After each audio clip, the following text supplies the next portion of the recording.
Alright, imagine having a creative partner who literally shares your DNA. That's the reality for Mark and Michael Kersey, the twin painters behind Mr. Atomic, a name that screams 1960s sci-fi energy. But here's the twist. They're not just collaborators. They're two separate artists fused into one chaotic, colorful identity. And honestly, that's what makes their story so fascinating to unpack. Let me explain why. First off, the name Mr. Atomic isn't just a quirky alias.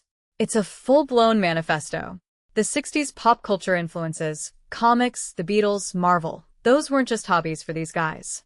They were a rebellion against the idea that art has to be serious to be meaningful. Think about it. The 60s were all about breaking rules, and by adopting this nuclear-powered persona, the Kerseys rejected the tortured artist trope. They're saying, we're here to have fun, and our art is a playground, not a lecture. Personally, I think that's why their work feels so alive. It's not pretentious. It's a party on canvas. Now, here's where it gets even more interesting. They're twins. Identical twins. That dynamic alone adds layers of complexity.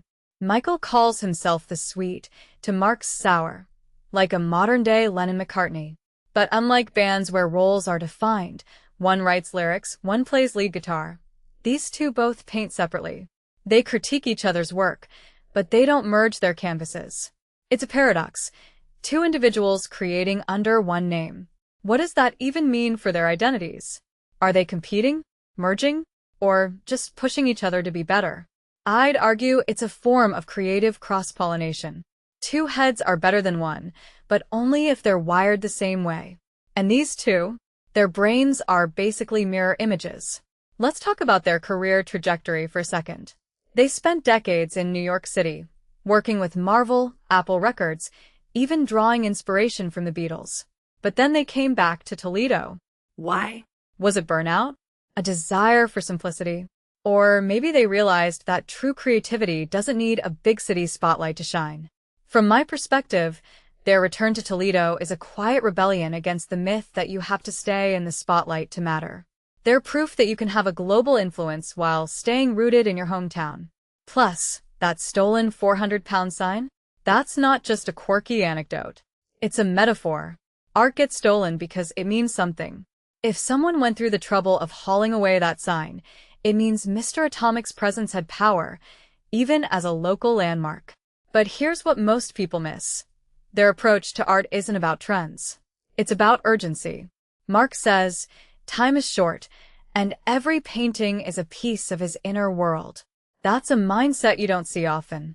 Most artists chase permanence, but the Kerseys seem obsessed with immediacy, getting ideas out before they vanish. And in an era where AI art can generate a masterpiece in seconds, their human, hand-painted chaos feels radical. It's not about perfection. It's about existence. Every brushstroke is a "I was here" in a world that's increasingly automated. So, what's the bigger takeaway? Mr. Atomic isn't just a name or a studio, it's a philosophy. It's about rejecting the idea that art has to fit into neat categories. Twins, pop culture, stolen signs, and all. And if you ask me, that's the kind of creativity we need more of.